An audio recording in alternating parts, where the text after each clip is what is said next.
Late last month, this church in Washington, D.C. hosted an event for the city's homeless population. Those who showed up could hear about the political issues that affected them and voice their concerns.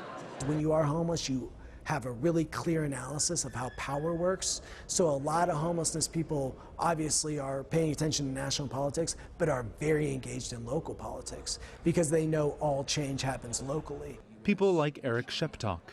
The 47-year-old D.C. resident has been residing on D.C.'s streets for the last decade. I agree with you 100% that she is the rational one. Sheptok cast his ballot early, so he's just voted for president and is trying to encourage other homeless people to do the same. He admits that's easier said than done, thanks to the introduction of tougher voter ID laws around the country. Many of the homeless don't have identification, and their birth certificate may be in a different state, different part of the country. That's really the main obstacle. And then there are homeless people who just don't know what their rights are and don't realize that they have the right to vote even without a permanent address. Trump.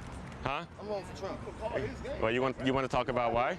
As in any conventional demographic, there's a diversity of opinion. The Republicans care about money. Like they want to make the rich richer and the poor poorer, and they give much about poverty. Megan Hustings is trying to make sure these voices are heard and counted. Her organization and its partners have registered hundreds of thousands of homeless voters over the last 30 years.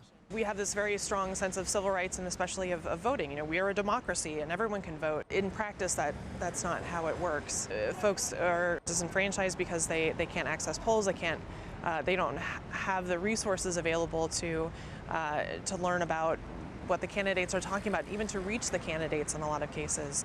An estimated 500,000 people in the U.S. are without housing on any given night. Registering them to vote can be tricky. Many states will now allow homeless people to use a shelter or a soup kitchen as their place of address. Others will even allow them to write in the location of the bench they sleep on. It's a start, activists say, but not enough. We do live in a capitalist system, and the people who make the rules for voting, I think that they don't really want the opinions of poor people, and so they do everything they can to block it. Roee, Ruttenberg, CCTV in Washington.